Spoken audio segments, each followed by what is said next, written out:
Have you ever had a family member take something from you, your money, your voice, your future, and say, "It's all for the family, you understand," right?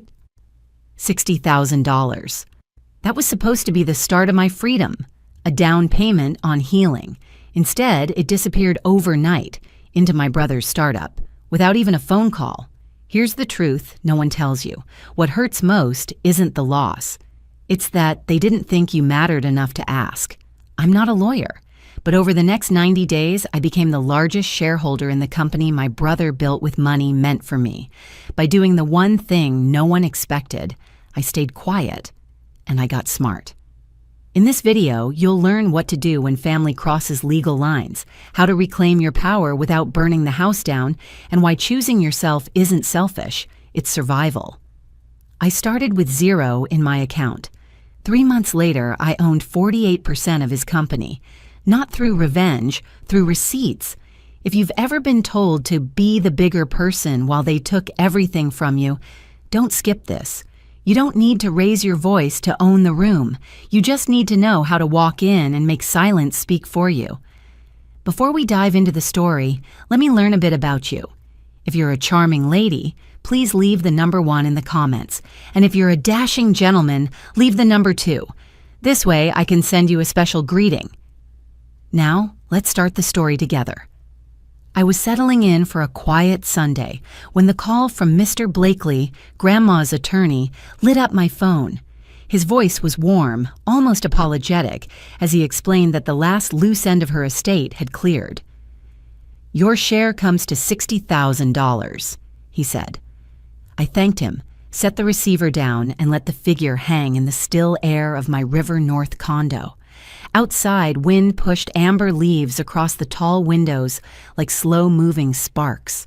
Grandma's Afghan lay folded on the sofa. The pension check she had stretched with coupons and homegrown tomatoes had turned, in the end, into this tidy bequest. She used to say money was only a tool, but a good tool could fix a broken roof. I brewed Earl Grey in the mug she gave me my freshman year. Ivory porcelain, hairline crack along the rim, and pictured the roof I might finally repair on my life. A weekend cabin by Lake Geneva, or at least freedom from one more student loan. I opened my laptop and pulled up the account where the money should land. Balance, 0. I refreshed. Still, 0. I waited an hour. Folded towels, watered the snake plant, skimmed an article on inflation, then checked again. Nothing.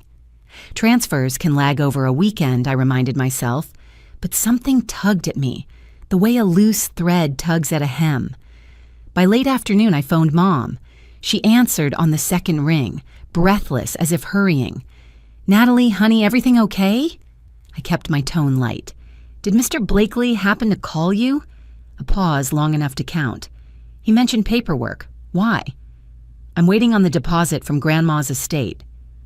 The hush on the line grew dense. I heard a drawer slide. Papers shuffle. "These things take time, sweetheart. There are plans already in motion." "Plans?" I asked. But she segued into the weather, how a cold front was coming, how Dad's knees were acting up, how Zach was burning the candle at both ends.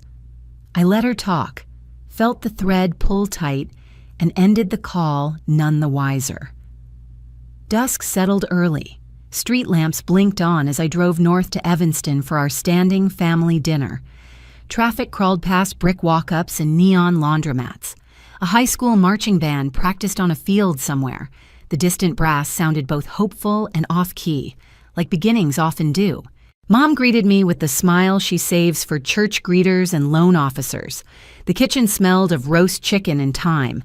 Dad set out plates, humming. Zach bounded in, cheeks flushed, hair a little too styled for a Sunday. We sat. Halfway through, Zach lifted his glass. "Couldn't have launched without that initial 60 grand, he said, voice bright with self-congratulation. My fork never reached my mouth. "What's 60 grand? He laughed as though I were teasing.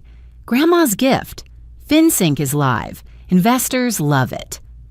The room went very still, the only movement the ceiling fan circling overhead. I looked to Mom. She smoothed her napkin. It's all staying in the family, sweetie. Your brother's success is our success. Dad cleared his throat but said nothing. The silence felt dense, like packed snow. I set my fork down and folded my hands. No one asked me. Mom touched my wrist. Her fingers were cool, scented with dish soap. We thought you'd understand. Zach needs momentum. You know how hard it is for young entrepreneurs. Zach was already scrolling through his phone, bathing in blue light. The distance between us felt longer than the 12 years that separate our birthdays. Dessert appeared. Apple pie, Grandma's recipe, but I could taste only cinnamon and resentment. I left my slice untouched. My wine glass sat half full, a ring of burgundy staining the white linen. Outside, cold air bit my cheeks. Leaves skittered along the driveway, whispering against the pavement. Their brittle edges made a sound like quiet applause for an exit, well-timed. On the drive back, headlights carved tunnels through tree-lined streets. I tried to remember the cabin by the lake and felt it recede like a shoreline in fog. Back home, the condo was dark and kind. I powered up my laptop, heart thudding, and typed, "Can family legally spend your inheritance without telling you?" The screen filled with statutes, case notes, forums lit by anger and relief in equal measure. I pressed return, ready to read every line. Somewhere behind me, the kettle clicked off, forgotten. The quiet life I had curated felt suddenly thin, as though someone had swapped the foundation for smoke. Grandma once told me as we shelled peas on her porch, "Don't let anyone rewrite your worth, Natalie. Ink dries faster than regret." Tonight her sentence felt less like advice and more like a blueprint. I leaned closer to the glow of the screen. If worth could be rewritten, I intended to take back the pen. Zach liked to say opportunity never waited for paperwork, as though bureaucracy itself should feel honored to accommodate him. A week after the inheritance dinner, I drove back to our parents' split level in Evanston, determined to ask for straight answers. Maples along Ridge Avenue burned red and gold, but the glory of the leaves felt unearned, like praise delivered to the wrong person. Mom met me at the door with cinnamon rolls cooling on a wire rack. Their sweetness filled the hallway, nostalgia served warm. Robert sat in his recliner, remote poised, half watching a football pregame show. Zach's laughter floated down from upstairs, where he was, no doubt, rehearsing some pitch in front of the mirror. We gathered around the kitchen table, the same varnished oak that had hosted spelling bee trophies and prom corsages. I cleared my throat. I talked with Mr. Blakely again. The $60,000 was wired to Dad's account the day after Grandma's estate settled. Mom spread butter on a roll, eyes fixed on the swirl of icing. Things moved quickly, sweetheart. Zach was going to lose an angel investor if he couldn't show committed capital by Friday. Timing is everything in tech. Dad nodded, gaze dropping to his coffee. "We meant to loop you in." "You could have called," I said. "I would have answered." Zach bounded in, phone in hand, hoodie sleeves shoved to his elbows. "Natalie, you wouldn't believe the traction we're getting. That seed money was the spark we needed. Family coming through, that's the story VCs love." I kept my tone level. "Am I at least on the cap table?" Zach blinked. "The what?" "The capitalization table," I said. "Ownership percentages." He glanced at Mom, then back to me. "We're still finalizing structure. Lawyers, you know how they drag." Mom reached for my wrist much like she did when I was 10 and on the verge of saying something rude in church. "What matters is we did this together." I pulled my hand back gently. Together means everyone has a seat. "Dear friend, what would you do if you were in my shoes? I bet you can't guess what's coming next. But before we go any further, drop a 5 in the comments if you're still with me, because what happens next might just leave you speechless." A silence settled, broken only by the tick of the wall clock. Dad exhaled through his nose, the sound of someone postponing an argument. I pushed my plate away untouched. Over dinner, Zach held court describing beta users and burn rate, gesturing with his fork. I offered a single comment. "Sounds risky," and let the words land like a pebble in a pond. He brushed them aside with a grin. Risk is where the magic happens. After dishes, I excused myself, claiming an early morning meeting. On the drive south, I remembered another sacrifice. 15 years earlier, Grandma had saved for my summer art camp, but Zach's robotics program announced a sudden fee increase. I volunteered my tuition so he could build tiny machines that flung ping-pong balls across a gym. Mom called me selfless. Grandma pressed a lemon drop into my palm and murmured, "Don't let anyone rewrite your worth." The candy melted before I reached the car. City lights blurred as I parked near Corner Perch Cafe. Inside, the barista knew my name but not my turmoil. I ordered a latte, then let it cool while I scrolled. There it was, Zach's LinkedIn post, a selfie in front of a co-working space captioned, "Day 1. Couldn't do it without family." 57 likes in 3 minutes. I tapped unfollow. The action felt small, yet a thread loosened inside my chest. Back home, I slipped off heels, opened my laptop, and navigated to the Illinois Business Registry. FinSync LLC, managing member, Zachary Carson, secondary member, blank. I dug deeper. Articles of organization, share allocations. My name nowhere. Not even a courtesy mention. Anger appeared first as heat behind my ears, then cooled into something sharper.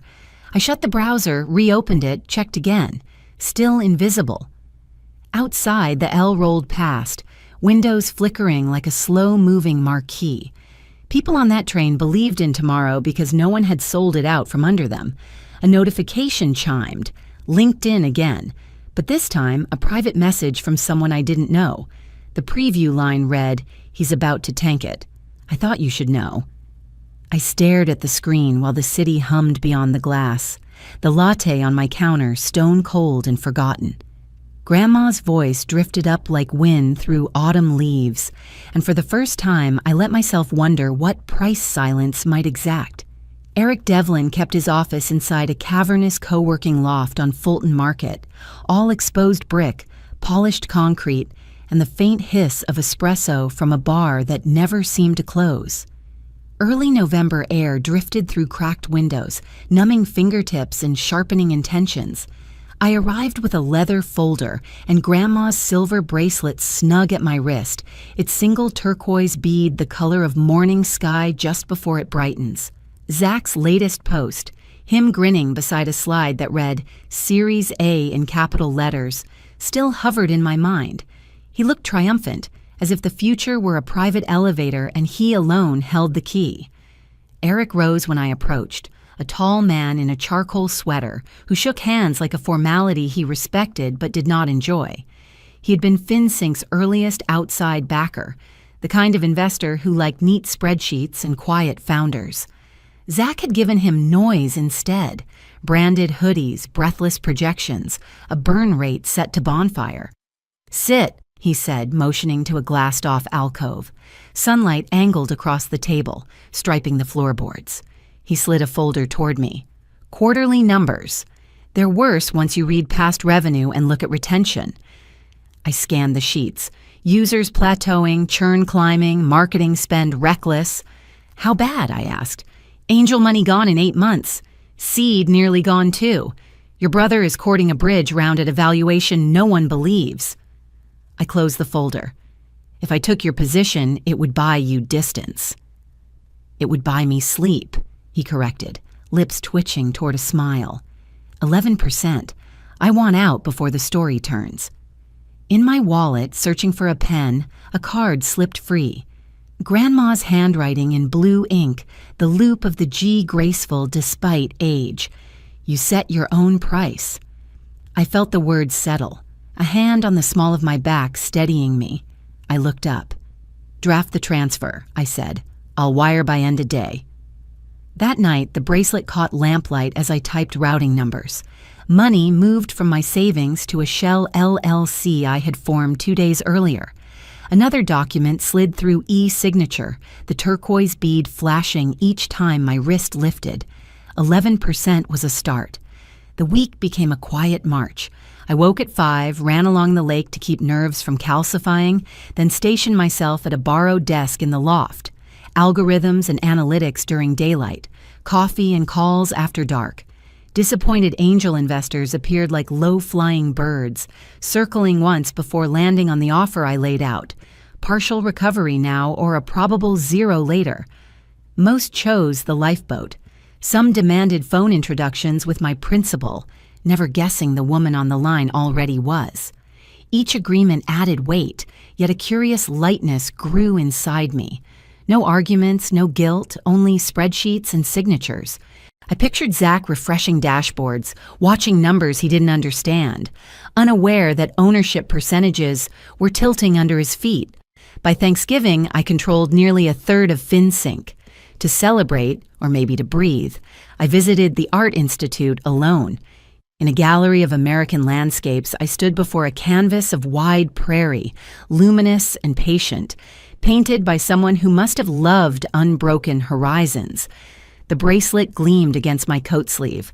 I thought of Grandma tending peonies behind the duplex, saying a person could live a good life inside ordinary lines if she painted those lines herself. 3 days later, an email pinged my inbox. Subject, board meeting. December 2nd. Mandatory attendance for voting members. My name sat beneath it, properly spelled, no longer an absence. I forwarded the invitation to the legal counsel I had retained, then reopened the cap table.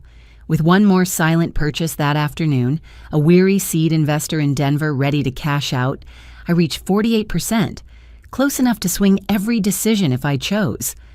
Out on the balcony, the city shimmered, train tracks shining like pencil strokes leading somewhere decisive. I closed my laptop, catching my reflection in the black glass before the lid met the keyboard. Hair pulled back, eyes steady, lips set, not in anger, but recognition. I belong to this moment the way daylight belongs to dawn, earned minute by minute until the sky admits it is morning. Inside, I stepped to the framed mirror in the hall. Grandma's bracelet winked once, as if catching some secret signal. I smoothed my jacket, brushed a strand of hair from my cheek, and let the hush of the apartment wrap around me. "Let's begin," I said to the woman staring back. The words felt neither dramatic nor vengeful. They were simply accurate, a statement of fact. In the reflection, the turquoise bead flashed again, a lighthouse guiding ships that had finally chosen their own heading. And the room, quiet though it was, seemed suddenly full of forward motion. Zach strode into the glass-walled boardroom that Friday morning as if a brass band should have trailed behind him. His tie, bright fintech blue, swung like a victory flag, and he greeted each director with the wide grin of a man certain the applause was inevitable. Dad's old caution drifted through my mind, never embarrass your family in public. I felt the weight of that sentence, turned it over like a stone, then set it back down where it belonged, behind me. The skyline glittered beyond the windows, December light hard and clear. Inside, everything gleamed as well, white oak table, chrome water carafes, a tray of pastries no one would touch. I entered a few minutes after Zach, flanked by Ms. Abrams, my quietly formidable attorney. The director straightened, subtle as weather vanes meeting a new wind. Zach's smile faltered when he saw the extra chairs being pulled out. "Natalie," he said, recovering his bounce, "didn't expect you this morning." "It seemed wise to attend," I replied, placing a slim folder in front of me. Grandma's bracelet peeked from my sleeve. The turquoise bead caught a shard of sun and flared like a tiny lighthouse. Eric Devlin slipped into a seat near the far end, nodding once. His presence was my unspoken prologue. Whatever happened next had witnesses. Zach opened with a slide deck titled Series A Momentum, laser pointer darting across bullet points about user acquisition and brand buzz. The directors, Greta Lynn from Evergreen Capital, Jonah Patel from Meridian Ventures, and retired banker Harold Fitch, watched, polite but stone-faced. I waited, letting the click of the slides set a steady metronome inside my ribcage. When Zach finished, he clasped his hands. "With fresh capital, we project break-even in 18 months. Ms. Abrams stood. Before any discussion of new funding, there is a change in share composition the board needs to recognize. A ripple moved down the table. Zach's eyes narrowed. What composition change? She gestured to me. Ms. Carson will address it. I rose, smoothed the bracelet, and opened my folder. Over the past 6 weeks, I have acquired equity positions from early investors and founding advisors. As of close of business yesterday, those holdings total 48%. I slid notarized transfers across the table. Seals glinted red under the recessed lights. FinSync's majority now resides here. For a heartbeat, the room was soundless, except for the HVAC hum. Zach's voice broke the hush, thin and high. This is some misunderstanding. Natalie, you can't just... I kept my tone even. Every purchase is documented. Wire confirmations, signed consents. Mr. Devlin can verify his sale. So can Ms. Solis, Mr. Jeffries, and others. I tapped a second stack. Performance summaries Zach had never shared. The company's finances tell a different story from today's deck. Retention has declined 12% month over month. Marketing spend doubled without board approval. Payroll for non-essential contractors outpaces revenue. Jonah Patel adjusted his glasses, studying the pages. Greta Lynn frowned at the cash flow chart. Harold Fitch leaned back, fingers steepled, as though a riddle had just solved itself. Zach shifted to indignation. I am the founder. This is my vision. Greta spoke first. Vision is admirable, Mr. Carson, but fiduciary duty is immovable. Misuse of funds and failure to disclose material information breaches that duty, Jonah added. We need leadership that protects shareholder value. A motion followed, swift, clinical. Harold called the vote to appoint an interim CEO, while an independent audit proceeded. Hands rose. Jonah, Greta, Harold, Eric, and mine. Zach stayed on the table, fists closed. The motion carried. I felt no triumph, only a deep punctual quiet, the kind a clock makes when it reaches the hour and keeps ticking anyway. Ms. Abrams recorded the decision.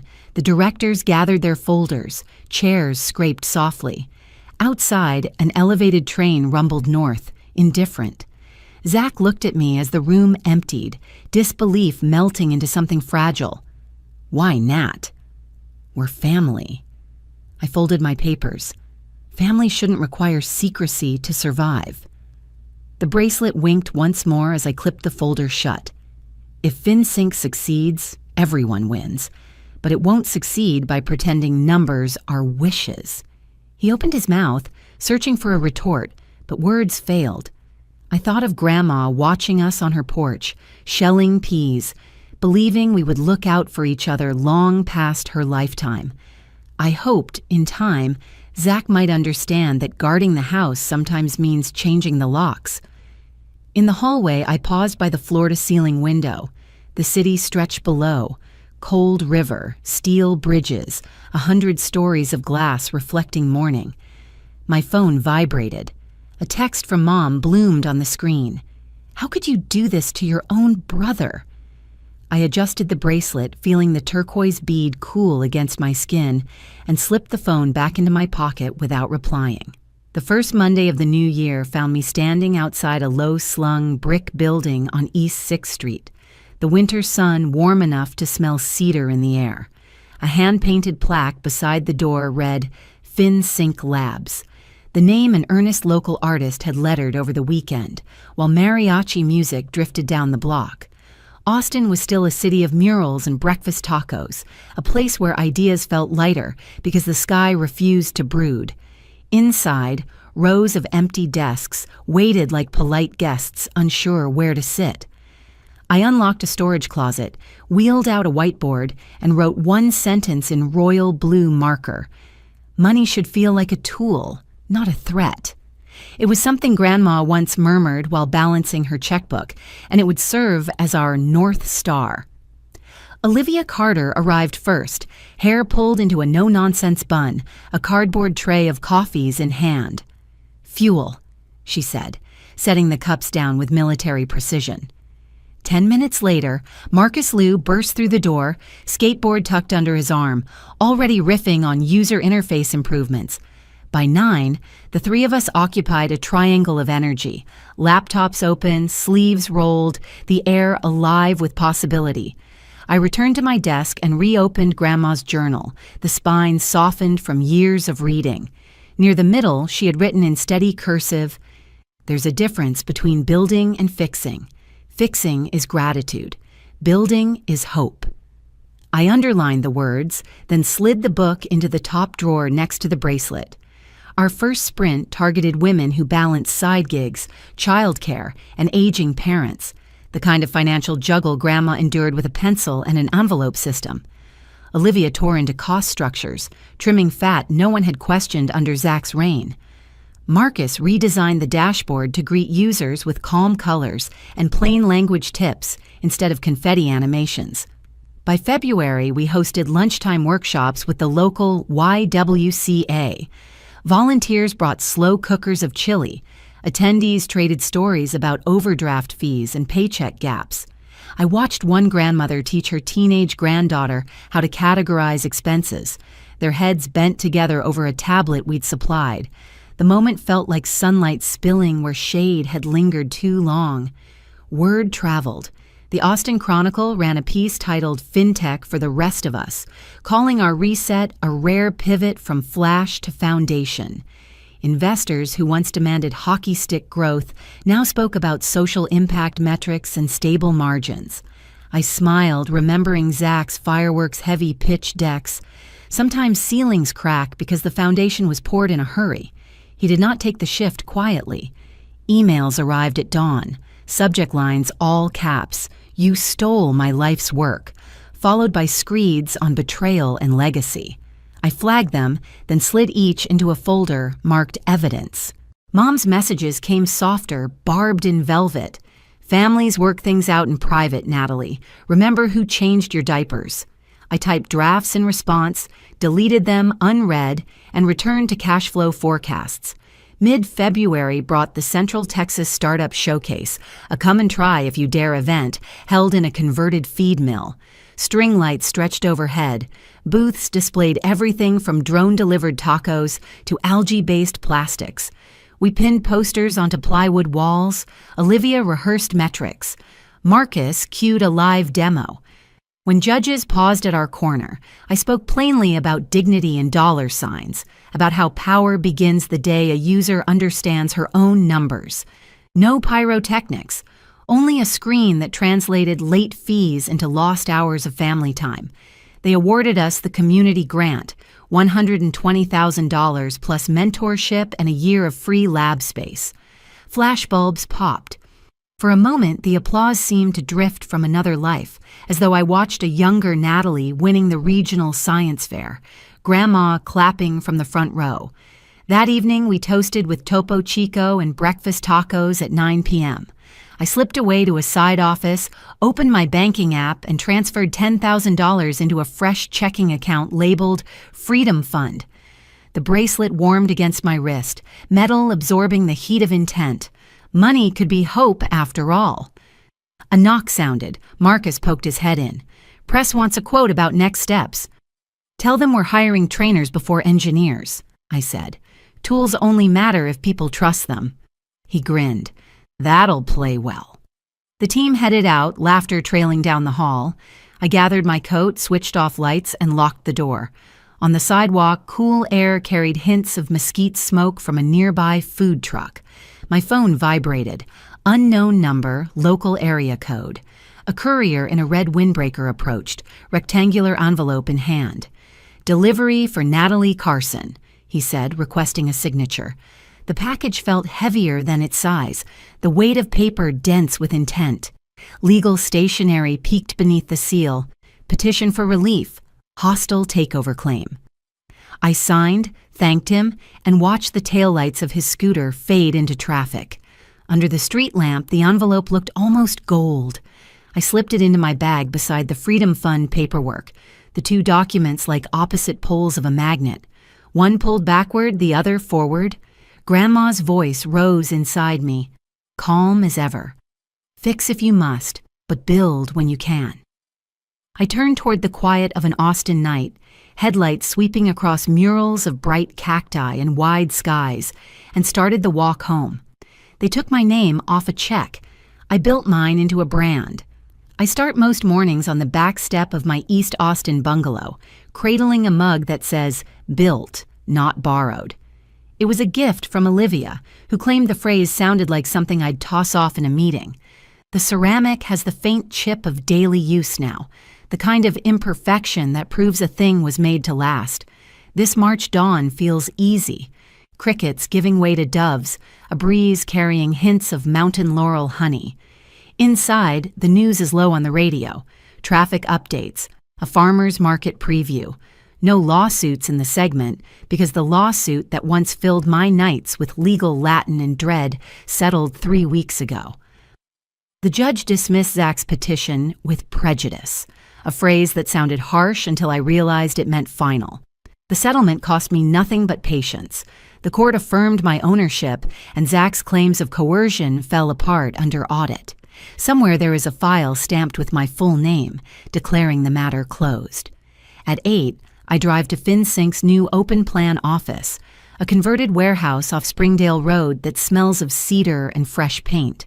Sunlight fingers across wide desks, succulents perch in mismatched mugs. Marcus tests a budgeting game on a bank of tablets while Olivia rehearses a briefing for potential community partners. A banner hangs near the loading dock doors. 1-year milestone, painted in green, the shade of new leaves. Before the team arrives for cake, sheet cake, vanilla, nothing artisanal, I gather them in the break area. I pull out an envelope embossed with my grandmother's initials. "Today we're announcing the Helen Whitaker Scholarship," I say. "Each year we'll give $60,000 to first-generation college students learning personal finance." The original inheritance, rerouted to seed futures, she would have cheered. Applause breaks out, quick and bright. Marcus actually whoops. Around lunchtime, Jessica texts a selfie from Chicago, her toddler wearing a FinSync t-shirt 3 sizes too large. I laugh and promise to visit this summer. In the lull that follows, my phone buzzes again. Zach's name. I let it slide to voicemail. A minute later, a single line arrives. "You're not family anymore." The words land with less force than I might have imagined. Grief had its season. Now it shrugs and keeps walking. An hour later, Mom's voice fills my voicemail box, soft but edged. She says she hopes I feel proud of destroying my brother. She reminds me of birthdays I missed, casseroles she froze for me in college, the candy heart stapled to elementary school Valentines. I listen to the entire message, breathing in through my nose, out through my mouth, as if I'm cooling soup. When the recording ends, I swipe left and hit delete. Not in anger, just alignment, like pruning a limb so the tree grows straight. Evening settles with the quiet authority of a curtain descending. I load a young live oak sapling into the back of my crossover and drive east, away from the city glow, until ranch fences replace streetlights. A low hill rises beside an empty county road, crowned by limestone and early bluebonnets. I park, shoulder the sapling, and hike to the top where the sky feels close enough to touch. Digging isn't elegant. Soil under nails, sweat at the back of my neck, but the work is honest. When the hole is ready, I lower the oak, tamp dirt around its roots, and pour a gallon of rainwater saved from last week's storm. The tree stands 3 feet tall, thin but certain. I tie a bright ribbon, turquoise to match Grandma's bracelet, around the slender trunk. Phones don't ring here, only wind and the faint rush of passing cars below. I imagine the oak in 10 years, branches sheltering picnics. In 30, a landmark drivers look for on the bend. Growth is a quiet declaration no one can revoke. The horizon begins its slow ember glow, and I sit on a flat rock, knees drawn up, the bracelet cool against my wrist. An exhale leaves my chest as if it had been waiting months for permission. I think about the stages of a life, fixing what broke, then choosing what to build. About the difference between holding a family together and holding oneself upright, Somewhere beyond that dark line in the distance, my parents sort through explanations, and Zach crafts another post, and none of it changes the soil around this tree. The first pale stripe of sunrise limns the sky, burning gold along the edges of night. I sip the last of my water, tasting earth and ambition mingled in the breeze. This was never about revenge. It was about respect, and I finally gave it to myself. Somewhere between planting that sapling and watching the sun rise, I realized peace doesn't always come from being understood. It comes from understanding yourself. Family, in its truest form, should lift you without asking for a receipt. But sometimes you have to draw new roots and grow from where you are, not where they left you. If you've ever felt like you were only valued for what you gave, not for who you are, remember this: you're allowed to choose yourself and still wish them well from afar. If this story touched something in you, I'd love to hear your thoughts. What inheritance, tangible or not, are you choosing to reclaim today? And if you've ever felt like you were only valued for what you gave, not for who you are, remember this: you're allowed to choose yourself and still wish them well from afar. If this story touched something in you, I'd love to hear your thoughts. What inheritance, tangible or not, are you choosing to reclaim today?